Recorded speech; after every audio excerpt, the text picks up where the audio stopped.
Bonjour. Nous allons nous intéresser dans cette capsule aux activités préparatoires de l'enseignant, ce qui nous permettra d'imaginer celles que réaliseront les élèves au cours du processus d'apprentissage. Voici tout d'abord une situation pédagogique fictive. Nous allons vous demander de la lire, de prendre un petit temps pour cela, ensuite de donner votre avis par rapport à celle-ci. Comment l'évaluez-vous ?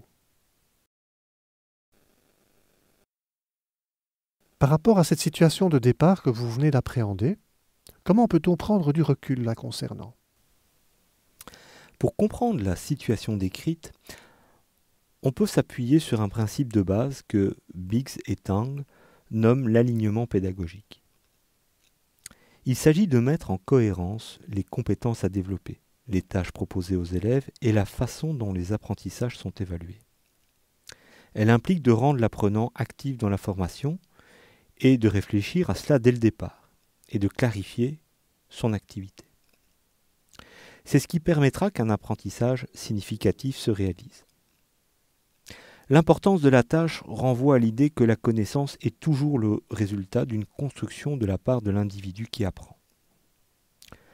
Dans la situation présentée dans la dia précédente, on observe qu'il y a un souci d'alignement et de cohérence. Les compétences visées, l'analyse de l'article de presse, ne correspondent pas aux tâches proposées en cours d'apprentissage. On demande aux étudiants de répondre à des QCM pendant les séances en auditoire. S'il peut être utile de clarifier les définitions des concepts en cours d'apprentissage à l'aide de boîtiers de vote, il importe également, et surtout, de guider la tâche des apprenants vers la démarche d'analyse qui est visée.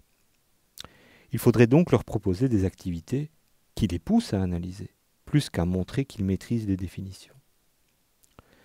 Dans cette capsule, nous allons essayer de découvrir différentes ressources pédagogiques qui permettent de mieux articuler ces différentes dimensions, en nous focalisant plus particulièrement sur la définition d'une compétence et sur l'élaboration de tâches associées à ce développement. L'évaluation a été traitée de manière plus approfondie dans une autre capsule.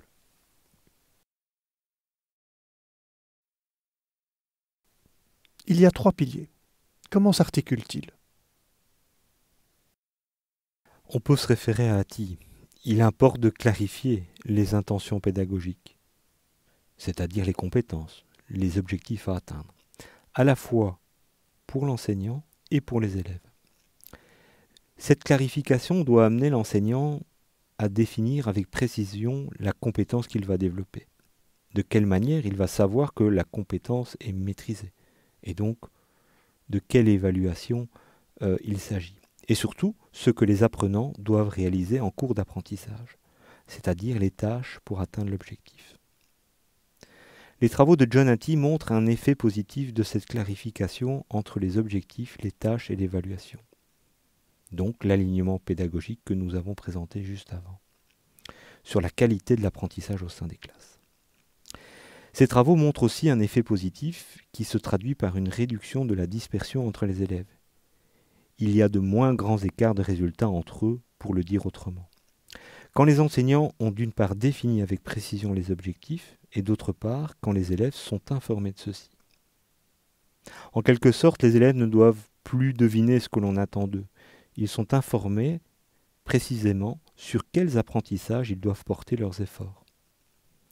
Cette démarche passe donc par une communication initiale qui précise la compétence ciblée. Comment elle sera évaluée et quelle est surtout l'utilité des tâches proposées pour atteindre ces objectifs.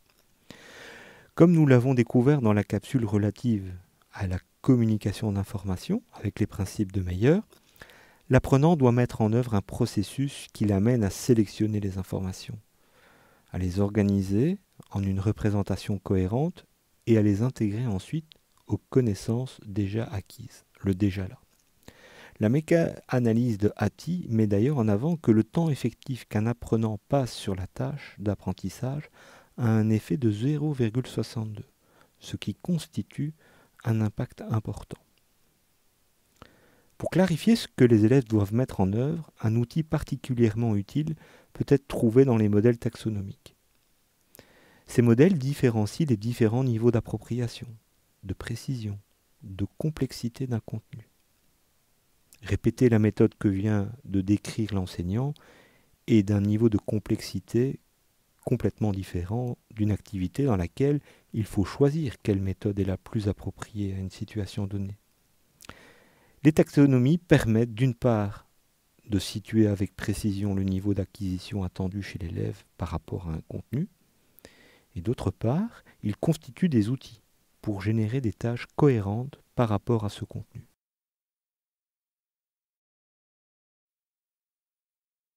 Alors, pouvez-vous nous citer l'un ou l'autre de ces outils taxonomiques? Le premier qui me semble intéressant de mettre en évidence est le modèle de Bloom. Il propose une classification des opérations mentales sollicitées chez les apprenants. C'est ce que nous allons nommer les capacités dans la suite de notre capsule. Sa hiérarchisation s'organise sur 6 niveaux qui vont de la simple restitution à la manipulation complexe du contenu, comme je viens de l'illustrer précédemment. Ok, mais pouvez-vous nous en dire plus sur ces différents niveaux et éventuellement les illustrer un peu, nous donner quelques exemples? Oui. Alors, le premier niveau fait référence au rappel direct de connaissances.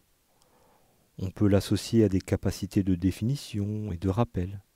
Par exemple, je définis le principe découvert, ce qu'est une fraction. Le deuxième niveau, la compréhension, est plutôt à mettre en correspondance avec la capacité à reformuler les informations d'une autre manière, montrant un degré d'appropriation plus élevé que la simple connaissance. Je redis par exemple avec mes mots pour expliquer un principe. J'explique qu'une fraction, c'est partagé en morceaux équivalents entre chacun. Le troisième niveau, le niveau application, est en lien avec l'utilisation de la connaissance, qui peut passer par la résolution d'une situation simple ou par la formulation d'un exemple relatif au contenu découvert. Dans ce cas, l'apprenant est capable d'utiliser le principe pour résoudre un défi. Devant la question « partage ce sachet de manière équitable entre les 3 enfants de la famille », il est capable d'apporter une solution qui fait référence au principe étudié, ici la fraction. L'analyse va amener l'apprenant plus loin. Il doit en effet traiter une situation plus large, par exemple une étude de cas, qui lui demande des capacités d'inférence qui l'amènent à comparer, distinguer et à établir des liens à partir des connaissances découvertes. L'avant-dernier niveau concerne l'évaluation. Il demande à l'apprenant de prendre position et d'argumenter la réponse qu'il fournit. L'apprenant, dans ce cas, doit justifier pourquoi il choisit d'appliquer le principe ou non dans la situation donnée. Par exemple, il y a 3 fractions possibles pour résoudre le problème. Choisis la fraction correcte et explique pourquoi tu la juges adéquate. Enfin, dernier niveau, la création est en lien avec le principe de synthèse. Elle consiste en effet à élaborer un nouveau contenu à partir de la connaissance qui a été découverte.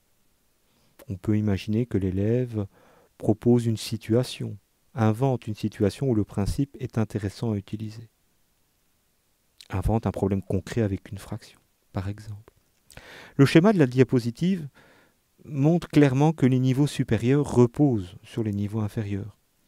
Nous pensons, comme Rugirs et Gérard, qu'amener les élèves à être compétents, c'est travailler sur tous les niveaux taxonomiques et faire en sorte que les élèves puissent progressivement maîtriser les capacités de haut niveau sur le plan cognitif, mais en ayant la possibilité de se reposer sur les niveaux plus fondamentaux.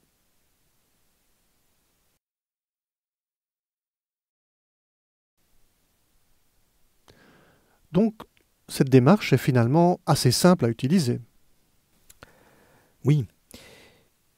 Il est cependant important pour l'enseignant d'avoir en tête que le développement de compétences ne passe pas que par des faits, énoncer le nom des couleurs primaires, mais aussi des structures, quels sont les différents modèles d'apprentissage et les liens qui les associent, des savoir-faire, maîtriser la technique de la compensation dans l'addition, et enfin des connaissances métacognitives, c'est-à-dire la connaissance que nous avons de nos stratégies qui nous aident à apprendre et qui rendent parfois difficile notre apprentissage. Par exemple, les stratégies efficaces de prise de notes en sont un bon exemple. On sait par ailleurs, quand on s'appuie sur les travaux de Hattie, que les stratégies métacognitives ont une importance capitale sur l'apprentissage, une taille d'effet de 0,53. Si on croise la taxonomie de Bloom, en vertical dans le tableau, et ces types de connaissances, les faits, les concepts, les procédures, les démarches métacognitives, présentées horizontalement dans le tableau, on peut clairement mettre en évidence que la capacité se développe toujours en relation avec un savoir particulier, et non pas dans l'absolu. On parle également beaucoup du contexte. Oui, exactement. Prenons l'objectif suivant, construire des figures géométriques simples. On peut envisager d'exercer la capacité de construction dans différentes situations concrètes, dans des situations de pliage, avec des techniques d'origami. C'est l'exemple 1. De recouvrement avec le jeu du tangram. C'est l'exemple 2. À l'aide d'un logiciel de dessin.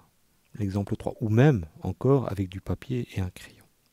Être compétent signifie être capable d'exercer la capacité en articulant différents types de savoirs dans des contextes variés, qui correspondent aux conditions réelles dans lesquelles s'exercent ces opérations avec les savoirs.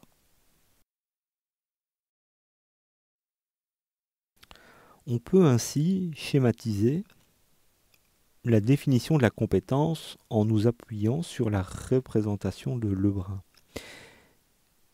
Celle-ci met clairement en évidence que la compétence s'articule autour de capacités qui correspondent aux opérations mentales, de contenus, différents types de savoirs, et enfin des contextes, situations dans lesquelles les capacités s'exercent sur les contenus.